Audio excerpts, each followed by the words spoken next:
अस्सलाम वालेकुम फ्रेंड्स। आज हम एक नया तजर्बा करने वाला है। एक देसी इंक्यूबेटर बनाने वाले हैं अपना। तो ये मैंने बटेर का अंडा ले लिया है। काफ़ी कुंडे निकाल लिए थे बटेर ने को 10-12। तो जगह नहीं थी कहीं पर रखने की, ना कोई मुर्गी थी। 2 कबूतरों को नीचे रखे हैं और बाकी मैंने एक देसी इंक्यूबेटर बनाया। तो तजर्बा करते हैं, देखते हैं बच्चे निकलते हैं या नहीं निकलते। ये कोई 15-20 दिन बाद पता चलेगा कि एक आध अगर निकल आता है तो कामयाब हो जाएगा। करते हैं आज की वीडियो। आज वाला बटेर का अंडा उठा लिया मैंने। तो अभी ये अंडे पेंडे दिए जा रहे हैं, तो कोई तजर्बा करते हैं इस पे।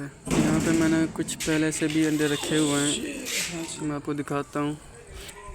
मैंने इसके अंदर तूड़ी डाली है शॉपर के अंदर, और इसके अंदर मैंने बाकी ना अंडे वगैरह रखे हुए हैं। जैसे ये एक अंडा रख दिया मैंने, एक मुर्गी का अंडा रखा हुआ है, और बटेर के हैं कि 5-6 अंडे हैं शायद, इससे ज़्यादा भी हों तो कोई पता नहीं। ये देखें, और भी इस तरह इसके अंदर डाले हुए हैं मैंने। तो मैं ये देखना चाहता हूँ, शायद इससे गर्माइश मिलती है ना।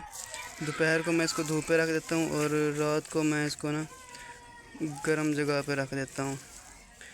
एक कमरा है जो हमारा बिल्कुल बंद होता है, तो उधर रख देता हूँ, बहुत गर्मी होती है। तो इसको मैं ऊपर से ढक देता हूँ, ऐसे दरमियान में अंडे आ जाते हैं। तो ये इस तरह गर्माइश मिलती रहती है इनको, जैसे कोड़ा देते हैं ना, मुर्गी होगी, बटेर होगा, कबूतर, तो इस तरह इनको गर्माइश। मैं देखना चाहता हूँ बच्चे निकलते हैं कि नहीं निकलते। अंडे तो हमारे वैसे ख़राब हो जाने थे बटेर वाले, तो इसलिए मैंने ये किया है कि हो सकता है इससे बच्चे निकल आएँ। तो देखते हैं क्या होता है। मैं आपको 20-21 दिन के बाद बताऊंगा कि इसका क्या हुआ, बच्चे निकले हैं कि नहीं निकले। तो वीडियो को लाइक कर लें, चैनल को सब्सक्राइब कर लें और बेल आइकन को प्रेस कर दें, ताकि हमारे आने वाली वीडियोस आप तक आसानी से पहुंच सकें। मिलते हैं नेक्स्ट वीडियो में, तब तक के लिए अल्लाह हाफिज़।